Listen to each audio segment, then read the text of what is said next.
¿Qué tal? ¿Cómo le va? Como siempre, San Expedito en nuestra mesa. Y hoy más que nunca, después de su cumpleaños, el 19 de abril, hoy más que nunca le vamos a pedir que nos acompañe, nos dé fuerzas para seguir en este camino donde algunos amigos se van y, como dice Cortés, queda un espacio vacío, casi imposible de llenar. La muerte de Mario Jarás, del ingeniero Mario Jarás, nos golpea porque era un hombre más allá de... Usted sabe que cuando uno se muere siempre es bueno y es mejor, ¿no?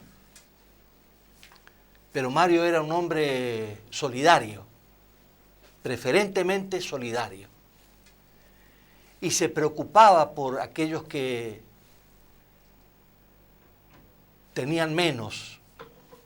Así trabajó en su vida. Yo lo conocí durante mucho tiempo, desde que estuvo en la Cámara Argentina de la Construcción, y cuando fue presidente yo fui su responsable de prensa. Y para mí fue un honor trabajar ad honorem para él. Más allá de los avisos, las pautas publicitarias que daba la Cámara con las peleas que había en ese momento entre el interior y el país central. Entonces Mario Jarás era ese hombre que de alguna manera, cuando transitaba la política, había que escucharlo, porque decía muchas cosas y nos recordaba aquel viejo Alfonsín que nos motiva y nos sigue motivando hoy, después de muerto y ya en la inmortalidad. Y eso seguramente le va a pasar a Mario, porque haber organizado, me acuerdo, cuando el radicalismo estaba en su apogeo aquí en el Chaco, haber organizado un Ateneo del nuevo milenio para precisamente darle puertas abiertas no solo a los radicales, sino a todos los que quisieran ingresar para pensar en el Chaco del mañana. Y esto creo que es un legado que deja Mario y que de alguna manera los políticos de hoy lo tienen que pensar.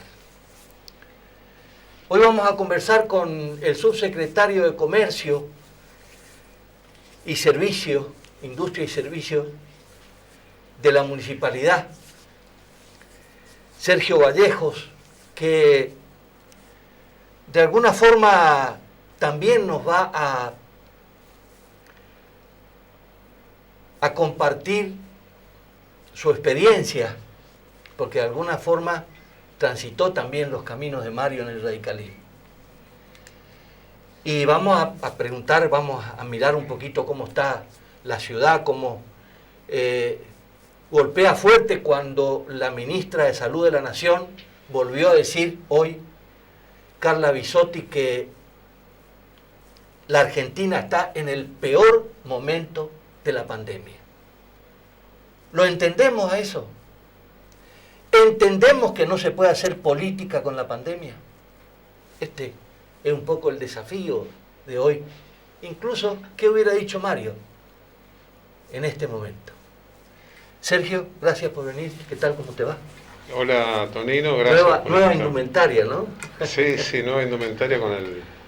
La verdad que primero quisiera referirme a Mario, una figura icónica en el radicalismo, con quien efectivamente he transitado en mis 30 y pico, casi 40 años de militancia partidaria, y que fue sin lugar a dudas una imagen, un símbolo, muy escuchado por nuestra juventud, y que seguramente su recuerdo y su palabra imborrable nos va a seguir acompañando y va a seguir resonando en las paredes de la casona de la López y Planes.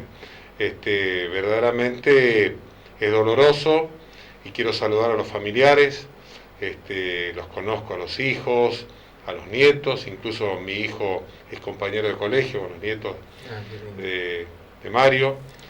Así que bueno, esperábamos lamentablemente este triste desenlace, sabíamos que estaba internado y estábamos pendientes, pero bueno, la vida es así, por eso ojalá que lo acepten con resignación y con fortaleza a sus familiares, una familia excelente, resistenciana, y bueno, es todo un símbolo de nuestro querido Partido Radical, pero habrá que continuar peleando justamente que va a ser el mejor homenaje a Mario Jaraz.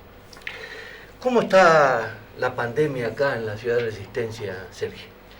Bueno, la pandemia está, como todos sabemos, golpeando fuerte, con una preocupación terrible de todos nosotros. Yo justamente hoy hablaba, mi visión personal es que después de un año y pico de una experiencia que hemos podido generar después de aquellos momentos que nos sorprendieron a todos, porque era una cuestión de idas y vueltas, de vaivenes permanentes, por la inexperiencia, por lo sorprendente que fue, por lo generalizado, por la falta de respuestas. Ahora nos encontramos que el desarrollo de la historia reciente nos permite contar con una vacuna y nos requiere la aplicación de esa vacuna y también la aplicación de políticas donde podamos equilibrar esto que decía la ministra, que es la terrible gravedad con la terrible gravedad financiera económica que se sufre. O sea, en mi cargo municipal como subsecretario de Industria y Comercio estoy en permanente contacto con el sector laboral de todos niveles, a nivel resistencia, y la situación es casi desesperante en algunos lugares. Entonces yo creo que... ¿Qué te dice la gente, Mario? Bueno, la ¿Qué gente... te dice aquel comerciante que agata, se levanta y mantiene su pequeña micropyme abierta, donde a veces son hasta incluso una micropyme familiar, digamos, que son los que más sufren? ¿Qué te dicen ellos? Sufren todos y hay micropymes que han desaparecido y que no es que lo golpea al comercio menor. Hay algunos que han sido simbólicos a nuestra ciudad de Resistencia y se han cerrado. Sí. Así que la verdad que nosotros tratamos, Gustavo nos pide que mantengamos de manera permanente el contacto y que colaboremos en todo lo que se pueda, pero hay muchas cosas que falta hacer, cosas que se deben corregir, cosas que seguimos lamentablemente a nivel municipal haciendo mal y que queremos corregir, pero no es porque se hacían mal de antes, algunas se hacían mal de antes y otras son culpas nuestras que tenemos que corregir, porque como dijimos, nosotros recibimos un municipio sin beneficio inventario. Las cosas que se hicieron bien en otras gestiones hay que tratar de mejorarlas, que son muchas por supuesto, de la época de AIDA, de la época de Capitaní, porque acá no hay que meter la cuestión política, ¿no? Sí, sí. Y otras cosas que hay que tratar de mejorar, y este tema, por ejemplo, de la cuestión comercial, nos encontramos con una maraña burocrática que incluye la cuestión legal que no permite la agilidad en la habilitación de los comercios, que pone palos en la rueda, que eso sumado a la situación actual, si bien la gente entiende por suerte que nuestro contacto es permanente y nuestra buena voluntad con eso no alcanza, así que estamos tratando de dar pasos concretos. Ahora, por ejemplo, en pocos días se va a publicitar una ordenanza denominada de blanqueo que va a permitir que la gente inmediatamente, con ciertos recaudos, comience a trabajar con el cartón habilitador y darle un plazo extra para presentar otras cosas. De manera que hay que facilitarle la tarea a la gente. Pero claro, es bueno eso, ¿eh? Está el tema de los horarios, Tonino. Seguramente tiene que haber estado esperando los comercios, porque hoy por hoy, si vos te vas a un banco a pedir algo, te dicen, bueno, tráigame los últimos 5 pagos de AFIP. ¿Y qué va? Si no tenés ni para comprar mercadería, ¿qué va a pagarle a la AFIP? No, y también piden el cartón habilitador, pero para ir al cartón habilitador pedimos de todo, y encima muchas veces ocurre que viene el particular y se encuentra con gente que no tiene, llamémoslo delicadamente, no tiene la agilidad que el momento nos reclama. Por eso yo decía al comienzo, necesitamos mucha capacidad de gestión, en los funcionarios de todos los niveles. Bueno, yo integro el gabinete de Gustavo, realmente para mí es una satisfacción, un orgullo, porque vengo más allá de las diferencias que muchas veces he tenido. Yo vengo de un origen radical y seguramente por lindo no me llamó, yo tengo un espejo en mi casa, me veo todos los días, calculo que tiene que ver con la cuestión del trabajo. Así que pretendo cumplirle a él y a la gente y trato de hacerlo cotidianamente. Lo primero que hice fue, ni bien me senté en el cargo, estudiar las ordenanzas que había que cambiar, hice una propuesta concreta, pero Gustavo redobló esto y pidió que sea más ágil, por eso yo decía esto del blanqueo. Sí. Así que ojalá que todo esto sirva. Es una muy buena información.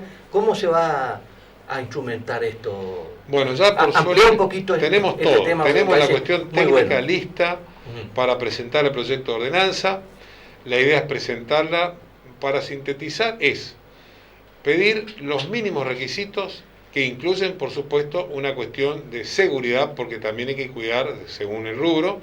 Es para habilitar y rehabilitar un negocio. Todo lo que sea trámite que para que abra las puertas al negocio. Que pueda trabajar. Entonces se le da un plazo de 180 días para que presente el resto de las cosas. Si es un comercio de un riesgo importante, se le va a pedir algún requisito extra, porque no es lo mismo una zapatería que una estación de servicio. Esta es una cuestión obvia, ¿no es cierto? No es cuestión de ser irresponsable tampoco.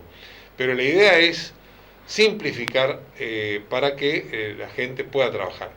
En 180 días irá presentando todo lo que haga falta, se va a crear una unidad ejecutora específica donde la idea es aceitar bien los mecanismos, porque por otra parte es importante evitar la burocracia, porque la burocracia genera, aparte de frustración, genera corrupción.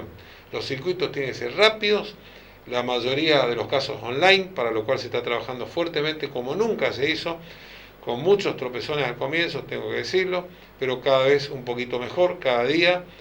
Así que la gente lo sabe, porque mi teléfono está a disposición de quien llama, cualquier comerciante, desde el que vende pochoclo en la plaza hasta el que es dueño de un comercio de primerísimo nivel en cuanto a lo económico o lo que sea. Así que estamos con mucha expectativa en esto. Por otra parte, también el trabajo que hacemos de defensa al consumidor no es un tema menor en estos tiempos. Así que tenemos un abanico de cuestiones que atender, que el intendente Gustavo nos pide y que esperemos estar a la altura de las circunstancias.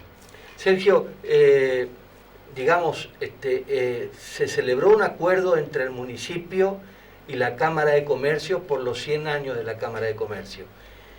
¿Qué, para celebrar estos 100 años, que de alguna manera es un hecho histórico, y más allá del hecho histórico, es un hecho ponderante como para decir, bueno, hoy hace 100 años que hay comercio y algunos incluso que están medio cumpliendo esa edad, digamos. ¿Qué le propone la municipalidad? ¿Qué propone la Cámara de Comercio? ¿Cómo se llegó a este acuerdo? Sí, nosotros venimos en contacto permanente, por suerte, con ellos, en todos los niveles, incluso en el tema de la pandemia, fueron de los primeros que acudieron a nuestra convocatoria. Yo recuerdo en aquellos tiempos muchos miraban con sorna cuando el intendente dispuso la obligatoriedad del barbijo. Fue el primer municipio en Argentina, que trabajó con protocolos participativos y democráticos a partir de esa reunión con Cámara de Comercio y otros sectores como hoteleros, turistas, etc. Y en el marco, en realidad ellos comienzan a transitar el año número 100, de 99 a 100, y más allá de algunos puntos que en el acuerdo se firmó, tiene un fuerte componente simbólico en lo que es la ciudad resistencia. Claro. Pero esos puntos tienen que ver con beneficios para los socios, en el marco de otorgarle, digamos, plazos para algunos pagos, reducción de cuotas, también trabajos en conjunto que van más allá de lo comercial, por ejemplo, actividades referidas a mejorar la imagen de la ciudad, en el tema de alumbrado, en el tema de plantas, etcétera, etcétera. Y otros temas de menor cuantía, pero no dejan de ser importantes para sectores que involucran a la Cámara y que requirieron un trabajo también técnico con el sector jurídico del municipio.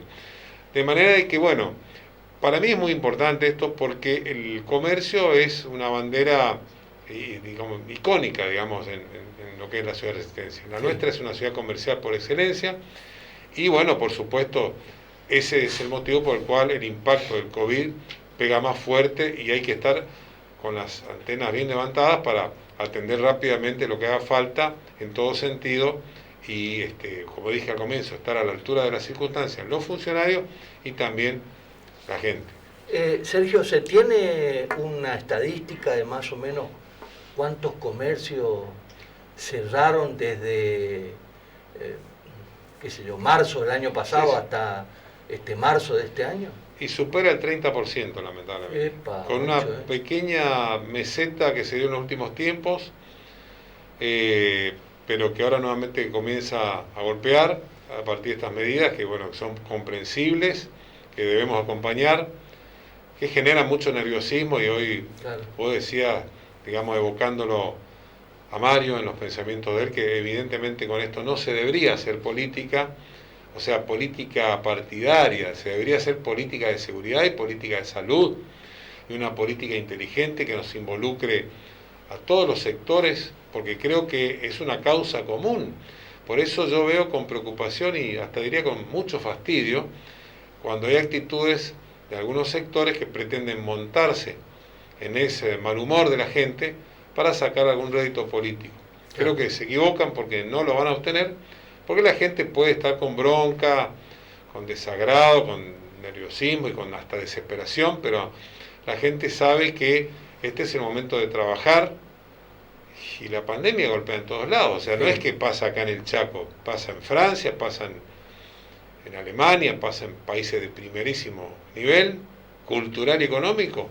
De manera que creo que nosotros, que somos un país pobre, por eso yo decía al comienzo, viene bien que cerremos, viene mal, generemos más pobreza.